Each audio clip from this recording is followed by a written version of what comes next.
Civic volunteer সে কাঠগড়ায়। এবার ঘটনা হচ্ছে রিজেন্ট পার্কে। সম্পত্তি নিয়ে বিবাদের জেরে মারধর করা হয়েছে এমনই অভিযোগ। দাদা বৌদিকে মারধরের অভিযোগ।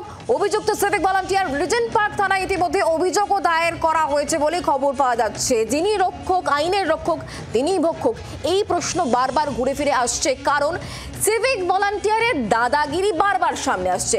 যে ফুটেজ এই মুহূর্তে সামনে আপনারা দেখতে পাচ্ছেন, সম্পত্তি নিয়ে বিবাদ, আর যার জেরে দাদা বৌদিকে মারধরের অভিযোগ এই সিভিক ভলান্টিয়ারের বিরুদ্ধে। থানায় ইতিমধ্যে অভিযোগ দায়ের করা হয়েছে। দেখতে পাচ্ছেন সেই সিসিটিভি ফুটেজ।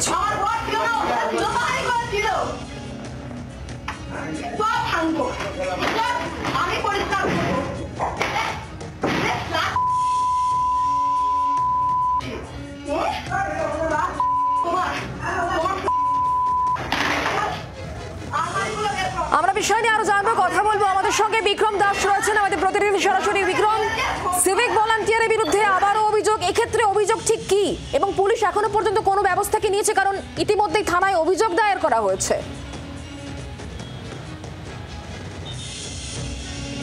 দেখো, পারিবারিক বিবাদে অভিযুক্ত সিভিক ভলেন্টিয়ার, যেটা আমরা জানতে পাচ্ছি যে শম্ভু প্রামাণিক নামে ওই সিভিক ভলেন্টিয়ারের বিরুদ্ধে যেটা অভিযোগ, যে সম্প্রতি তিনি তার দাদা এবং বৌদি যেই বাড়িতে থাকে, যেটা তাদের পৈতৃক সম্পত্তি বলে জানা যাচ্ছে, সেইখানে তিনি প্রবেশ করেন। যদিও কোর্টের যে অর্ডার ছিল সেই অর্ডার ভায়োলেশন হয়েছে এমনটাই অভিযোগ করা হচ্ছে। এবং শুধুমাত্র ওই বাড়িতে প্রবেশ নয়, তার সঙ্গে সঙ্গে দাদা এবং বৌদি সহ গোটা পরিবারকে মারধর করা হয়েছে। কারণ এই অভিযুক্ত শম্ভু প্রামাণিক, তার সঙ্গে আরও তার সাঙ্গপাঙ্গরা গেছিল, তারা গিয়ে কিন্তু ওই বাড়িতে কার্যত গিয়ে পরিবারের সদস্যদেরকে মারধর করে, এমনটাই পরিবারের তরফ থেকে অভিযোগ করা হচ্ছে। ইতিমধ্যে একটা সিসিটিভি ফুটেজ যেটা সামনে এসছে, সেখানে কিন্তু পরিবারের তরফ থেকে যেটা অভিযোগ করা হচ্ছে যে গত 3 বছর আগে মূলত এই শম্ভু প্রামাণিক তিনি বাড়ি ছেড়ে বেরিয়ে গিয়েছিলেন তার পরিবারকে সঙ্গে নিয়ে। তারপর থেকেই কোর্টে কেস চলছিল।